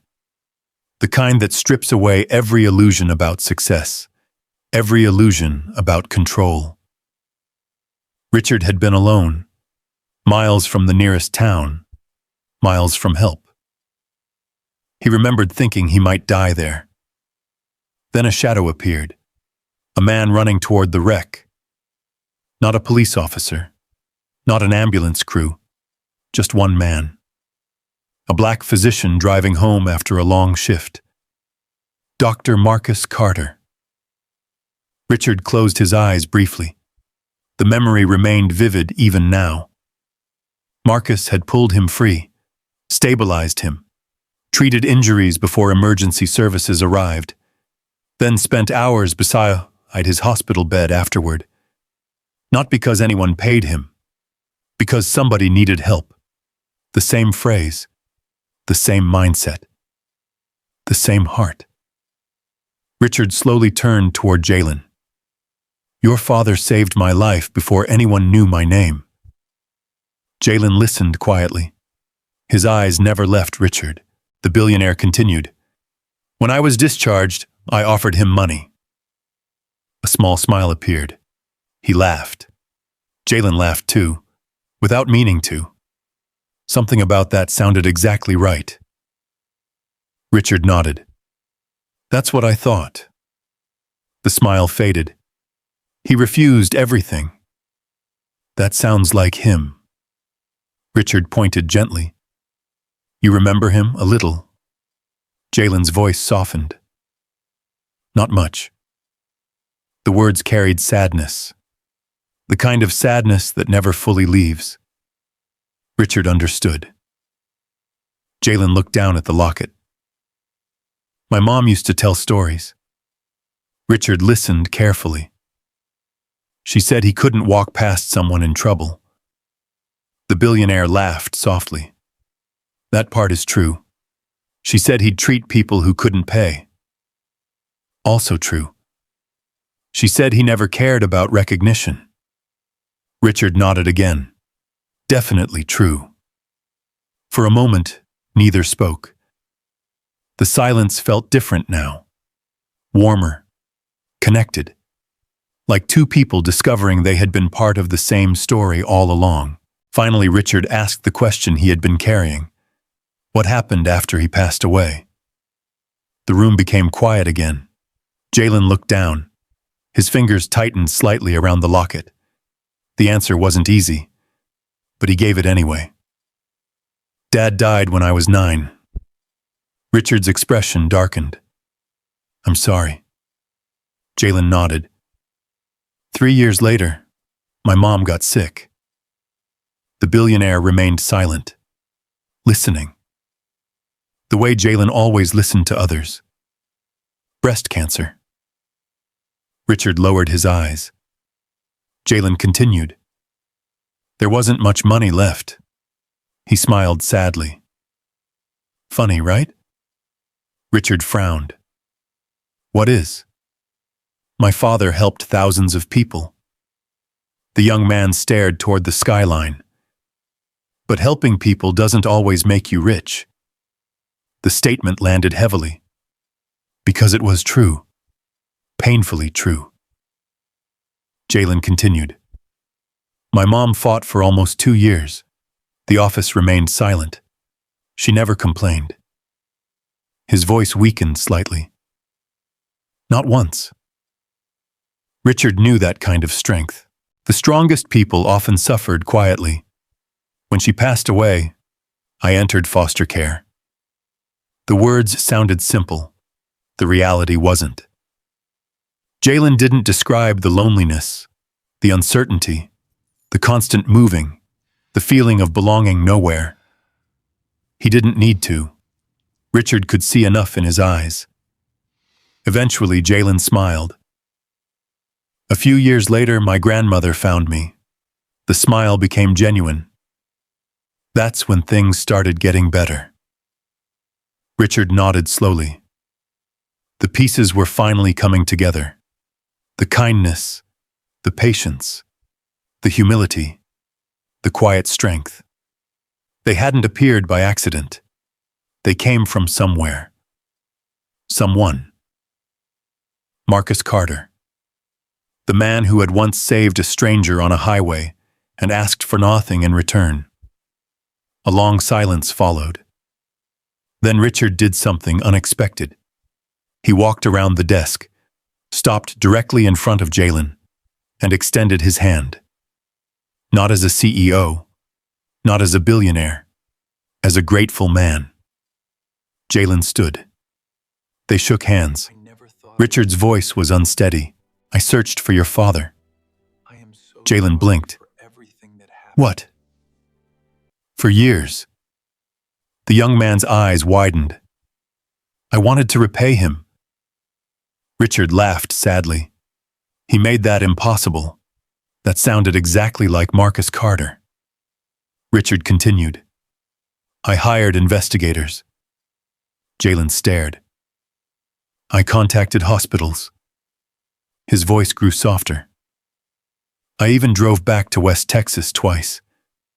The office became very quiet, but I never found him.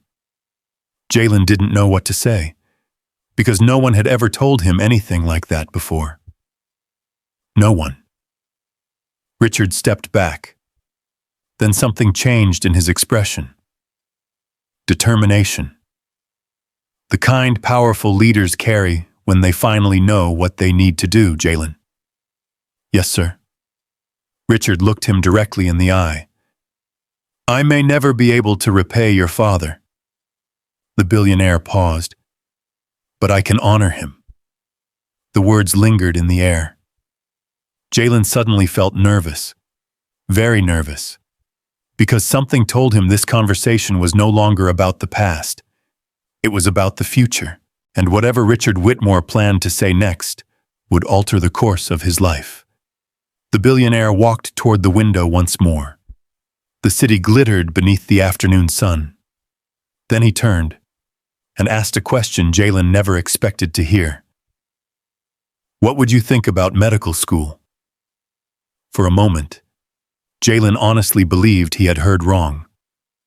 The office became very quiet. The Dallas skyline shimmered beyond the glass. Far below, traffic moved through the city. Normal life continued. Yet inside Richard Whitmore's office, everything felt different. Jalen stared. Medical school. The words sounded impossible, like something belonging to another life, another person. Not him. Richard watched the young man carefully. He recognized the expression. Shock, hope, fear, all mixed together. The billionaire smiled gently. You've thought about it before. It wasn't a question. Jalen looked away. Because Richard was right. For years he had thought about it. Late at night, early in the morning, during bus rides, during long shifts, while shelving supplies, while cleaning tables, while watching doctors care for people at community clinics. The dream had always existed. He had simply buried it beneath reality. Reality cost money. Reality required connections. Reality didn't care about dreams, or so he believed. Finally he spoke. My father wanted me to become a doctor. Richard nodded. I know. I wanted it too. The admission came quietly, almost reluctantly, because speaking dreams out loud sometimes made them hurt more. Richard listened. What stopped you? Jalen laughed softly. Not because it was funny. Because it wasn't. Life. The answer said enough. Richard understood. Far more than most people realized. He remembered what it felt like when circumstances became walls, when survival took priority over ambition. The difference was that somebody had helped him, and now he had the opportunity to do the same for someone else. The billionaire walked back toward his desk. Then he made a decision. One he should have made years earlier. A decision rooted in gratitude, honor, debt, and something even deeper. Respect. I'd like to help. Jalen's eyes widened. Sir, no. Richard raised a hand gently. Let me finish. The young man fell silent. Richard sat down, then spoke carefully. Not like a businessman, like a father, like a man trying to repay a promise to the past. The Whitmore Foundation funds scholarships every year. Jalen remained silent. We fund research, Richard continued. Medical programs, educational initiatives, community projects. The billionaire smiled. But none of those feel as important as this. The words hung in the air. Jalen felt emotion building in his chest. Dangerous emotion. The kind that made it hard to speak. Because for years he had learned not to expect too much, not to depend on miracles, not to build castles in the sky. Yet somehow this felt different. Real. Richard opened a folder. Inside were several documents, programs, scholarships, educational opportunities, medical pathways. Years of possibilities laid out in black and white. Then Richard slid the folder across the desk, toward Jalen. "You don't owe me anything." The young man looked down. "You don't owe Whitmore Technologies anything." Richard's voice softened. "And you certainly don't owe me gratitude." Jalen swallowed. "But your father gave me a future." The billionaire paused. "Maybe it's time somebody returned the favor." The room grew very still. Neither man spoke. Finally, Jalen looked up. His eyes were shining. Not dramatically. Just enough. The way people look when hope scares them. Before he could answer, a knock interrupted the moment. Richard's assistant stepped inside. She looked uncomfortable. Very uncomfortable. "Sir." Richard frowned. "What is it?" She hesitated, then placed a tablet on the desk. "You should probably see this." The atmosphere changed immediately. Richard picked up the device. A video was playing. The ballroom, the dance, the confrontation. Brandon Hayes. Someone had uploaded footage from the Whitmore Grand. The video had already accumulated hundreds of thousands of views. Richard continued watching. His expression hardened. Because the footage showed everything. The refusals, the humiliation, the comments, the cruelty, and perhaps most importantly, the contrast. One young man humiliating people, another helping them. One demanding attention, the other earning respect. The difference couldn't have been clearer. Jalen immediately recognized the footage. "Oh." The assistant nodded. "It's everywhere." Richard kept watching. News websites, social media, commentary channels. The story had exploded overnight. Then another clip appeared. This one focused entirely on Brandon. The comments underneath were brutal.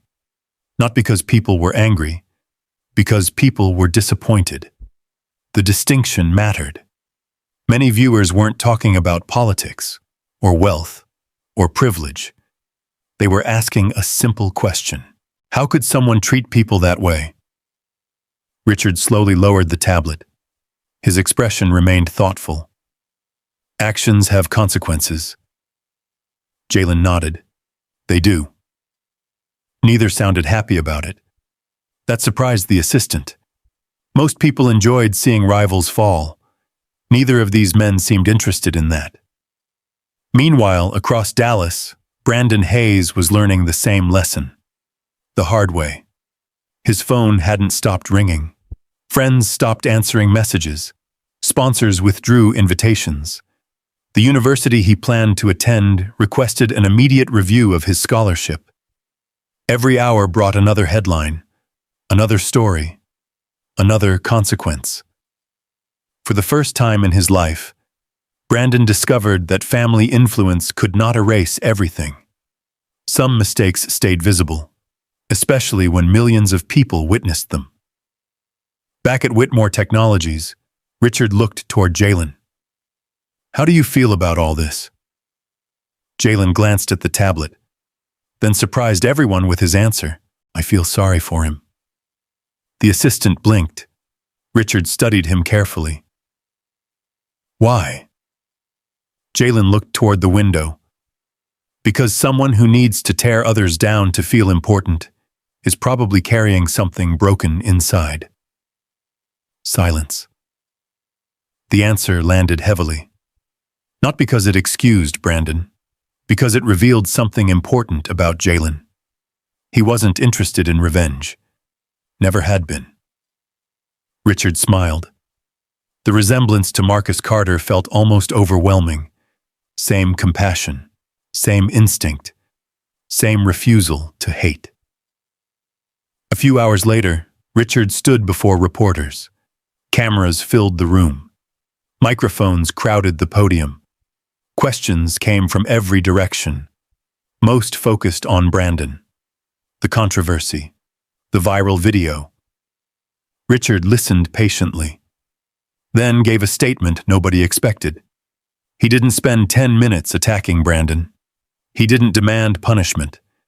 Instead, he spoke about dignity, kindness, responsibility. And one young man, Jalen Carter, a reporter raised her hand. Mr. Whitmore, do you believe the hotel failed Mr. Carter? Richard didn't hesitate. Yes.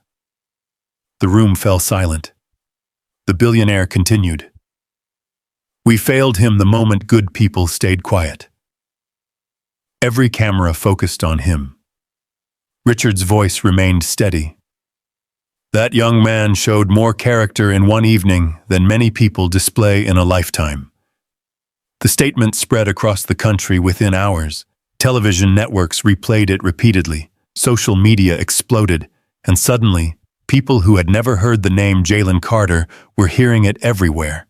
Not because he sought fame, not because he chased attention, because he had chosen kindness when cruelty would have been easier. Late that evening, Jalen returned home. The South Oak apartment looked exactly the same. The old sofa, the small kitchen, the family photographs. Nothing had changed. And yet everything had. Evelyn sat waiting at the table. She immediately noticed the expression on his face, the folder under his arm, the emotion in his eyes. She smiled. Well? Jalen laughed, then cried, then laughed again. And for the next hour, he told her everything. About Richard, about Marcus, about the scholarship possibilities, about the future. Evelyn listened quietly, sometimes smiling, sometimes wiping away tears. When he finally finished, she looked toward the photograph hanging above the dresser. The one of Marcus. The one Jalen looked at every morning. Then she whispered softly, "You'd be proud of him." Jalen followed her gaze. For a long moment, neither spoke. Then Evelyn smiled. The funny thing about kindness. What? It always finds its way home. And neither of them knew that 1 year later, an entire ballroom would stand and applaud as the final chapter of Marcus Carter's legacy unfolded before their eyes. 1 year later. Dallas looked different to Jalen Carter. Not because the city had changed, because he had. The early mornings still existed. The traffic still crowded the highways. The skyscrapers still reflected the Texas sun. But now, when Jalen crossed the city, he wasn't carrying trays. He was carrying textbooks, medical journals, patient notes, dreams that no longer felt impossible. The scholarship funded by the Whitmore Foundation had opened doors he once believed would remain locked forever. Classes were difficult. The workload was exhausting. There were nights he studied until dawn. Days he questioned whether he belonged. Moments he felt overwhelmed. Yet every time doubt appeared, he remembered something his father once told a patient in one of the old recordings Evelyn kept. Helping people is hard work. That's why it matters. So Jalen kept going. One lecture, one exam, one patient, one day at a time. Across town, Emily Whitmore was fighting her own battle. Recovery, not a miracle, not a sudden transformation. Recovery, slow, painful, relentless. The Marcus Carter Foundation Rehabilitation Center had opened 6 months earlier, built with funding from Richard Whitmore, named after the man who changed all of their lives without ever knowing it. The center specialized in helping people rebuild confidence after life-changing injuries, not just their bodies, their lives. Emily became its most visible patient. Every week she attended therapy sessions. Every week she improved a little. Some days were victories. Some days were setbacks. That was the truth nobody posted online. Healing wasn't dramatic. Healing was stubborn. One difficult step after another. But she never quit. Because for the first time in years, she believed the future existed again. The cane eventually replaced the wheelchair. Then shorter walks became longer ones. Then one afternoon, standing beneath the Texas sun outside the rehabilitation center, Emily crossed an entire courtyard without assistance. When she reached the end, she cried. Not because it hurt, because she remembered the girl who once believed she would never walk again. Richard cried too, though he denied it afterward. Victoria never believed him. Some things never change. Meanwhile, the story from the Whitmore Grand continued spreading. Not because people loved scandal, because people loved hope. The video of Jalen stepping onto the dance floor remained one of the most viewed moments of the year. Schools shared it. Community groups discussed it. Churches referenced it. People saw different lessons in the story. Some saw courage. Some saw dignity. Some saw redemption. But almost everyone agreed on one thing. Kindness still mattered. Brandon Hayes learned that lesson differently. The year had not been easy for him. The consequences of his actions followed him. Opportunities disappeared. Relationships changed. The attention he once craved became something he avoided. One afternoon, months after the ballroom incident, he sent a letter. Not to Richard, not to the media, to Jalen. The letter was short, simple, an apology. No excuses, no explanations, just accountability. Jalen never showed it publicly, never discussed it online. He simply wrote back. 3 sentences. I accept your apology. I hope you become a better man. Take care of yourself. That was all. Because forgiveness wasn't about headlines. It was about freedom. And Jalen had no interest in carrying bitterness. The first anniversary of the Marcus Carter Foundation arrived on a cool spring evening. A fundraising gala filled the newly completed event hall attached to the rehabilitation center. The room wasn't as grand as the Whitmore Grand Ballroom, but somehow it felt warmer. Photographs lined the walls, patients, families, volunteers, doctors, lives changed through service. At the center of the room hung a large portrait of Marcus Carter, smiling exactly as he smiled in Jalen's locket. The same eyes, the same kindness, the same quiet strength. Guests arrived from across Texas, doctors, teachers, veterans, former patients, community leaders, people whose lives had been touched directly or indirectly by the foundation. Richard Whitmore stood near the entrance, greeting attendees. A year earlier, he had been searching for a way to repay a debt. Now he understood something important. Some debts aren't repaid, they're continued. Victoria stood beside him, watching, smiling, proud, and occasionally crying. Though she blamed allergies, nobody believed that either. Near the stage, Jalen adjusted his tie. The same silver locket rested against his chest, the same one that had changed everything.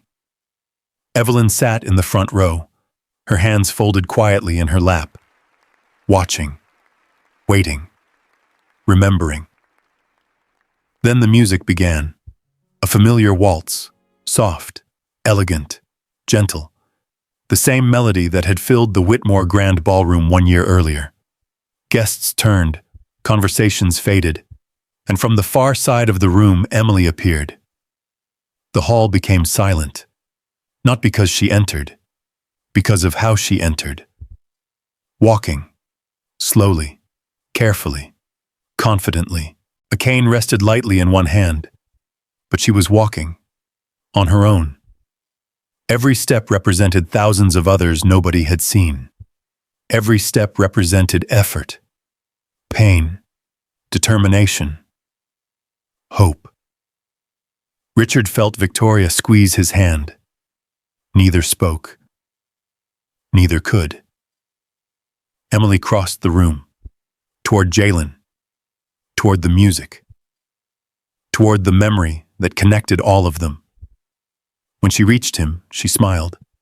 The same smile he remembered from the ballroom, only brighter now, stronger, healthier. "You know," she said softly, "I've been thinking about something." Jalen smiled. "That's usually dangerous." She laughed. The sound echoed gently through the hall. "I never got to finish that dance." For a moment, the room seemed to disappear, just like it had a year earlier. The music continued. The lights softened. The memories returned. Jalen extended his hand. The exact same gesture.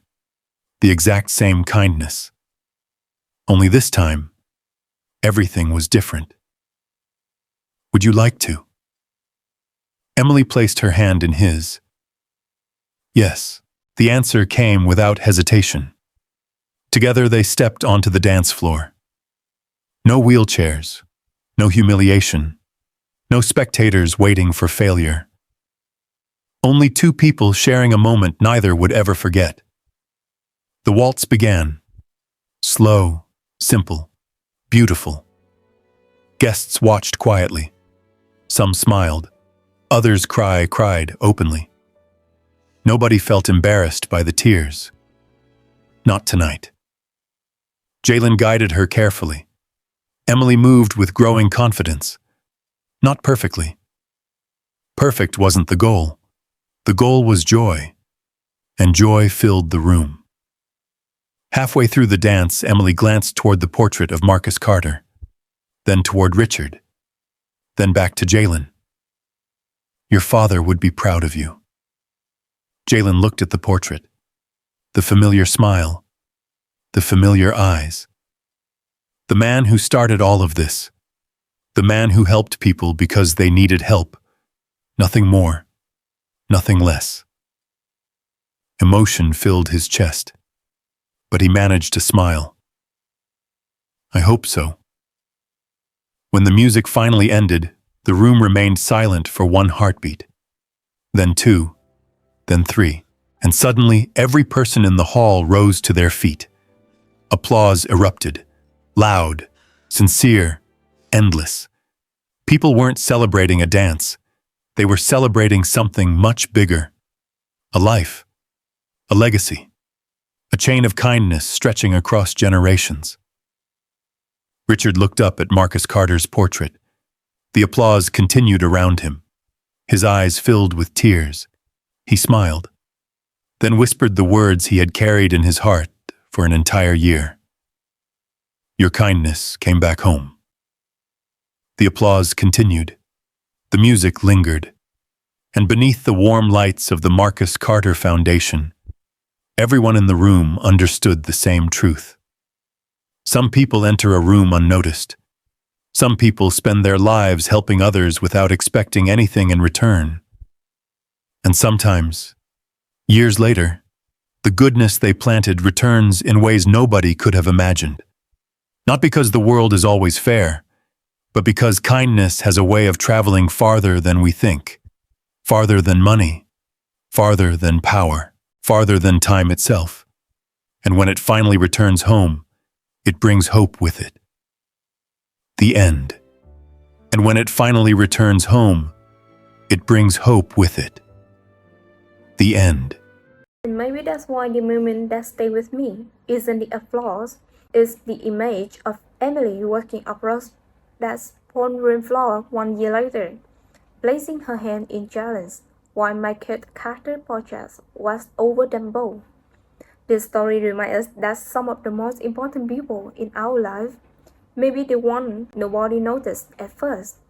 Margaret Carter never asked for recognition, yet one act of compassion echoed across 15 years and changed more lives than he could have imagined.